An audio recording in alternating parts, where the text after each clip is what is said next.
साथ शाफिया कुरैशी।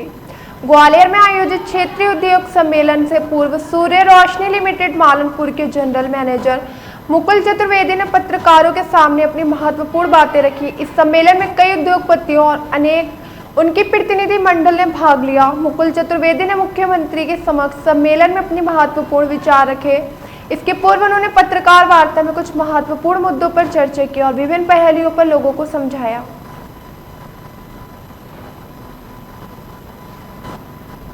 उद्योगपतियों को आह्वान करता है कि उसके क्षेत्र में आके वो फैक्ट्री लगाएं और कल 28 तारीख को ग्वालियर में इंडस्ट्रियल रीजनल कॉन्क्लेव जो है वो होने जा रही है।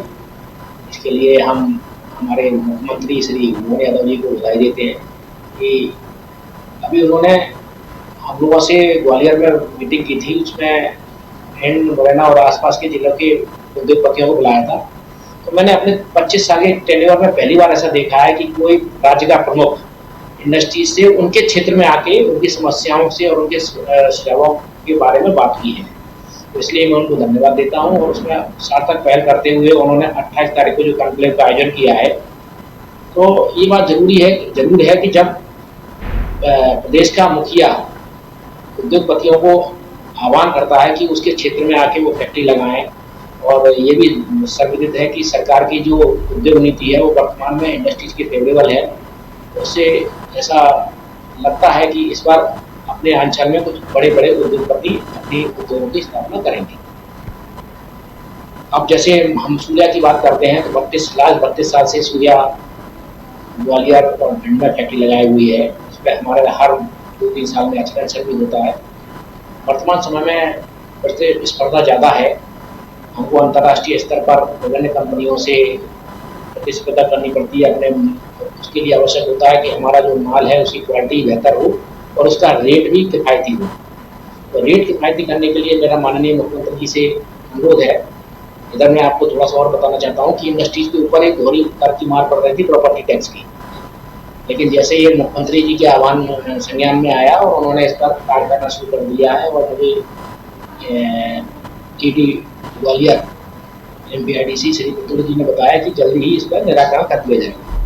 एक फायर NOC की बाध्यता की गई थी। फायर NOC ठीक है, हमको लेना चाहिए, लेकिन हम लोग चूँकि फैक्ट्री एक्ट में हमारे ऊपर एप्लीकेबल है, ऑन साइट इमरजेंसी प्लान हम लोग ले रहे हैं। उसमें भी शिथिलता देते हुए दिसंबर तक का टाइम बढ़ाया गया है। एक मुख्यमंत्री जी से हमारा अनुरोध है कि जो नेचुरल गैस पर, चूँकि बड़े बड़े उद्योग नेचुरल गैस यूज़ कर रहे हैं, तो नेचुरल गैस पर जो वैट की दर है वो 14% है और हमारे आसपास के जो राज्य हैं उनमें केवल 5% से 6% है। इसका मतलब हुआ कि आधा दरों पर है। जब हम मार्केट में अपना प्रोडक्ट बनाते हैं तो वो महंगा पड़ता है। हमारा उनसे अनुरोध है कि इस दर को उद्योग को राहत पहुँचाने के लिए और बढ़ती उद्योग को मध्य प्रदेश में और ग्वालियर में आकर्षित करने के लिए वैट की दर को 5% किया जाए, छोटा। दूसरा हमारा जो रोड है ग्वालियर से मालनपुर का या गोवा तक का या इटावा तक का, इसको 4 लेन करना चाहिए। वर्तमान में पहुँच जाता है। टोल टैक्स जो निकटतम है ये क्या चाहिए? ये इंडस्ट्री से पहले टोल लगना तो इंडस्ट्रीज की प्रगति को रोकने के लिए बनाया गया है। इसमें एक तो पैसा लगता है और दूसरा क्या है, शिप के आने जाने में इन्होंने कुछ सुधार किए हैं।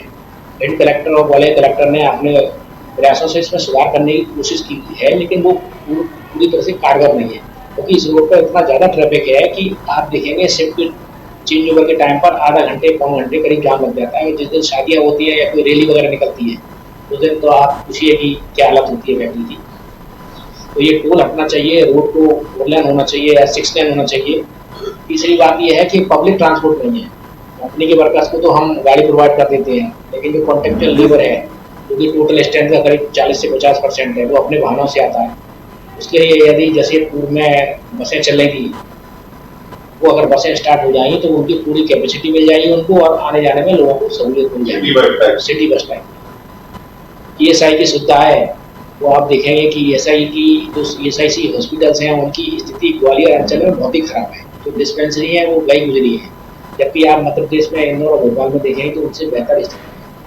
क्योंकि तो कोई सिविल फैक्ट्री में काम कर रहा है तो उसको नौकरी के में उसका PF और ESI करता है, जब वो अपना अंशदान दे रहा है तो उसको बेहतर सुविधा चाहिए। उसका पूरी तरह अभाव है। उसका काम करने की आवश्यकता है। इतना ही मैं कहना चाहता हूँ और मेरी शुभकामनाएं है ग्वालियर प्रशासन, भिंड प्रशासन को, प्रदेश की सरकार को इसी तरह से कॉन्ट्रीब्यूट कर दिया जाए, जिससे कि ज़्यादा से ज़्यादा इंडस्ट्रीज आए, रोजगार को बढ़ावा मिलेगा और इस क्षेत्र का नाम अंतर्राष्ट्रीय स्तर पर प्रमुखता से लिया जाएगा। धन्यवाद। आपने सूर्या रोशनी के जी बोले। कल 28 तारीख को ग्वालियर में